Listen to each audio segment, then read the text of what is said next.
Hi, so for this video we'll discuss about this decomposition.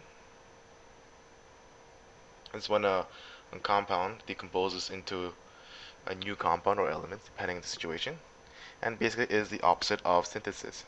So we have a reaction. Let's start with this AB. Okay, it could be as known as C as one molecule, but as one, sorry, not molecule, but as one compound.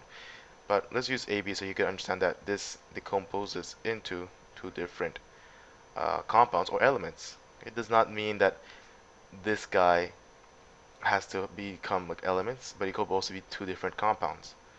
However, this must be a compound for it to decompose. Alright, it can't be an element that decomposes to itself. That's one thing understanding you have to go through.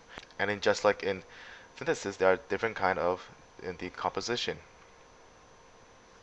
We'll look into a few of them, and let's start off with a simple one.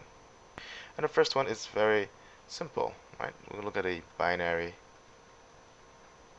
Oops, sorry about that. Binary compounds.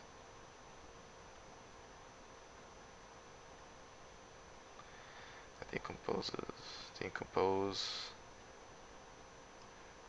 into two elements. And this is very straightforward because I mentioned it's binary compound before, and binary means two elements. And when I decompose it, it becomes two elements. So we're going back to its original state.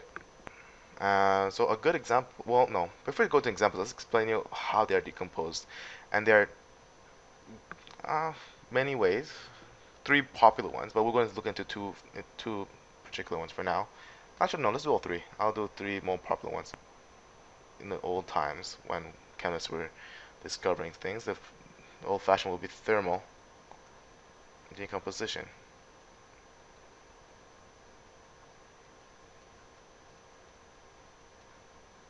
This involves heat. When we heat a reaction, it decomposes.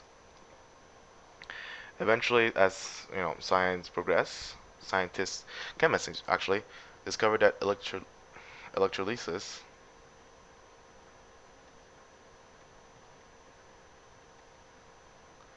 also decomposes compounds into their elements.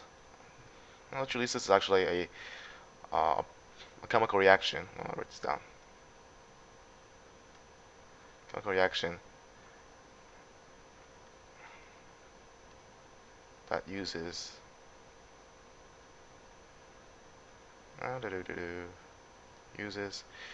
electrical energy.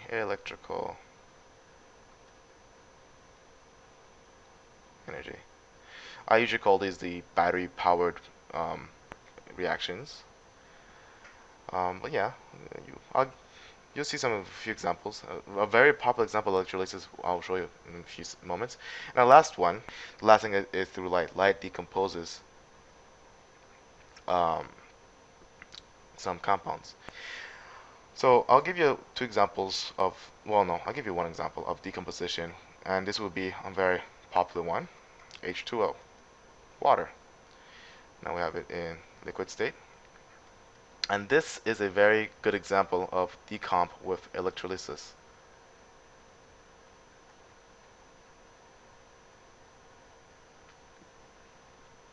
This is done through electrolysis.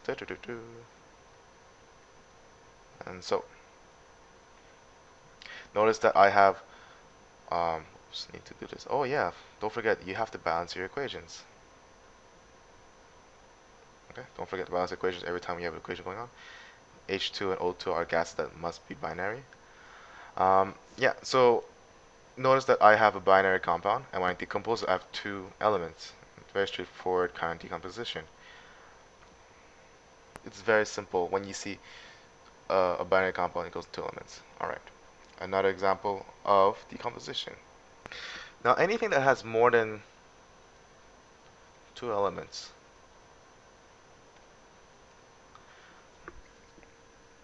elements don't decompose, or the compound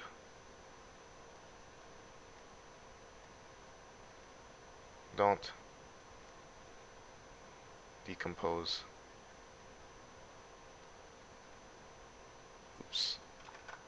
Decompose into their individual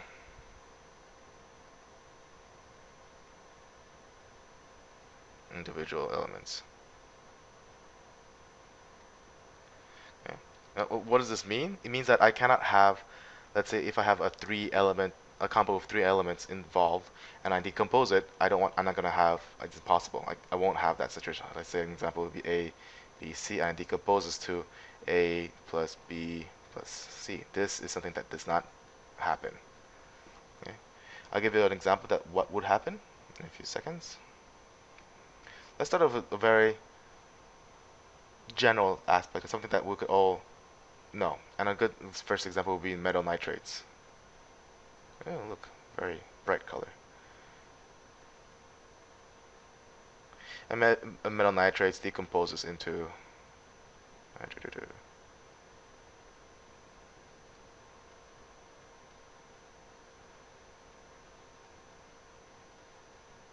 nitrite and oxygen. And what I mean by earlier about like anything more with two elements that decomposes, I'll show you an example. Let's say the sodium nitrate. Oops. Okay. What will not happen is something like this.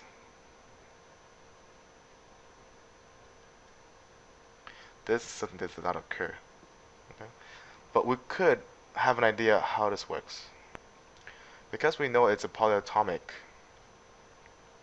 uh, ion right here, this is a nitrate, we could guess that when we decompose it, this will react to something else.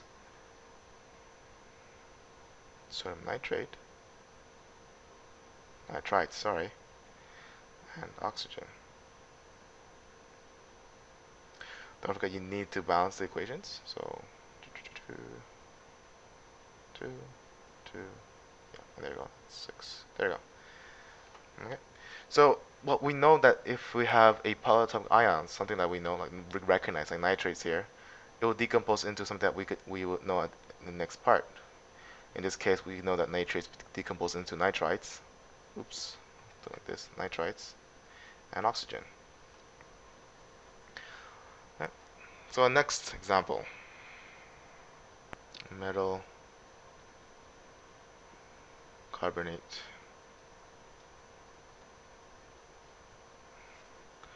Decomposes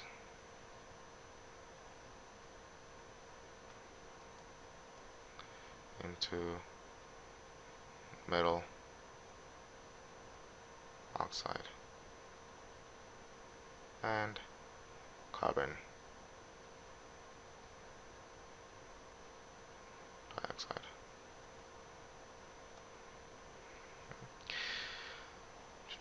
Now notice I said earlier it was an oxygen. This time instead of oxygen I have carbon dioxide. And I don't have the polyatomic ion anymore. The polyatomic ion now has been removed. It becomes a metal oxide. I gave you a good example. Let's change color. No, let's do yellow. I do yellow. A good example is calcium carbonate. Like this. This decomposes to calcium oxide plus carbon dioxide. Very straightforward reaction. There's no balancing involved. Now, in the situation where there's metal carbonates, it always have a metal oxide, like as I mentioned before. So there's the C is now missing. It is now gone to here. Earlier, we always have decomposition involving the products as uh, elements. In this case, there's no such thing. It's just two compounds. This is one of the examples. Two compounds. They're not necessarily elements. Now, what if we change something and something more interesting? Let me change this. Give me a sec. Now this time we have metal hydroxide.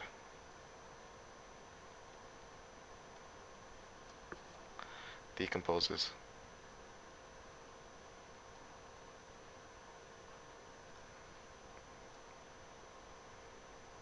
into metal oxide and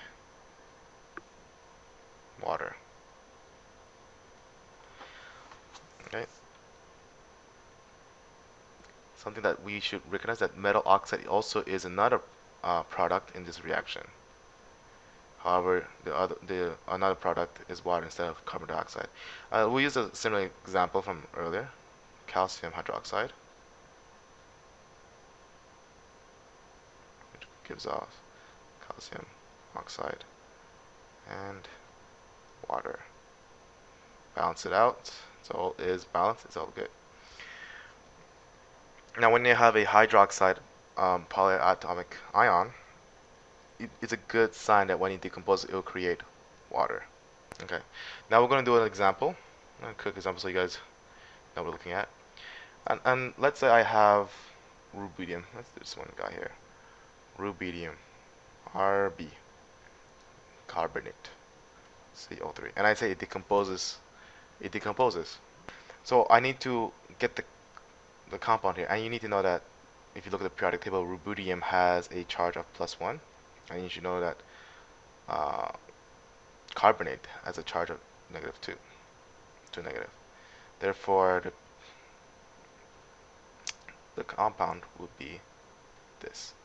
Okay, we practiced it earlier. I hope you are very fluent with this. And when it decomposes, I recognize that this is a carbonate and a ruby and a metal, so a metal with a carbonate.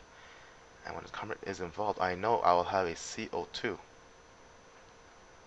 And also I'll know that there is a metal oxide involved. So metal oxide. Oxide means there's an oxygen inside the compound.